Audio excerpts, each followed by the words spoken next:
tərəfindən uşaqların beynəlxalq müdafiəsi gününün qeyd olunması nəzərdə tutulur.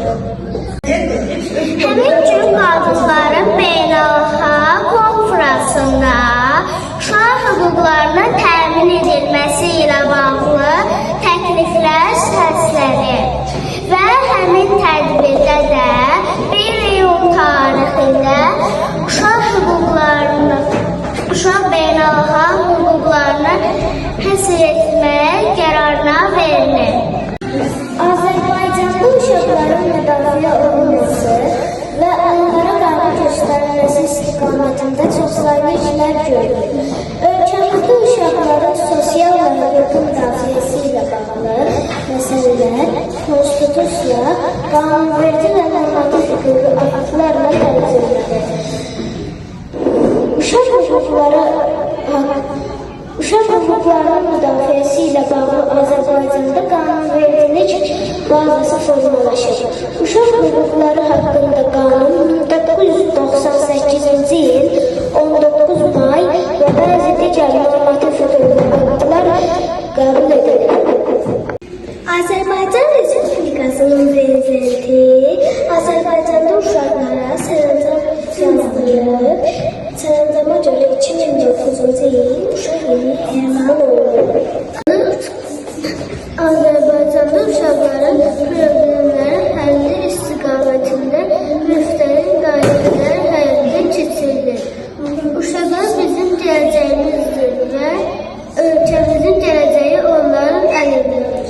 Mehriban babalar, əziz uşaqlar, bir yol gününüz mübarək olsun.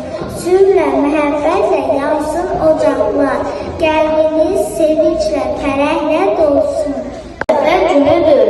Bu gün atalı, analı, vətənli olun.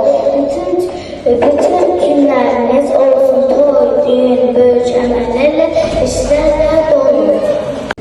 Azad ölkəmizdə indi siz uşaq, sizdən geçəcək yazıcı alim. Sonra olacaqsınız arxa və dayan, mühəndis, diplomat, müəllim, həkim. Yetişir vətənə layıqlı övlad, Qoyun hər qarış torpağı taşır. adınız vətənə yaraşan mirad, Sizinlə ucalır vətənin başı. üç rəngli bayrağı saxlayınca, olun düşmənin gözünə baxıb, qoymayın vətəndən yazmış da uca, vətəni satanı özlərə atın. Yer üzündə uşaqlar var, rəngi qara, rəngi sarı.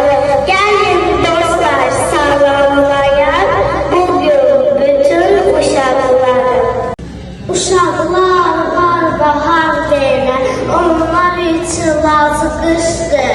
Uşaqlar var dərlərindən, gənc olmamış qocalmışdır.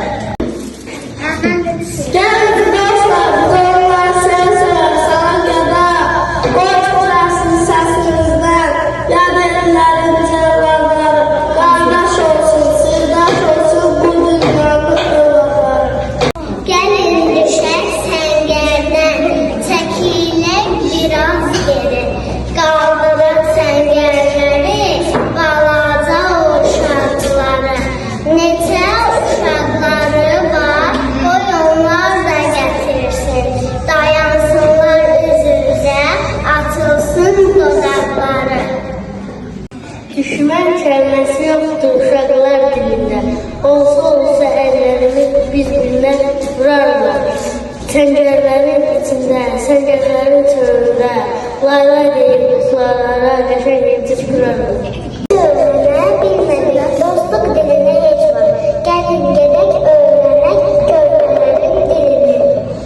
Uşaqların ayağı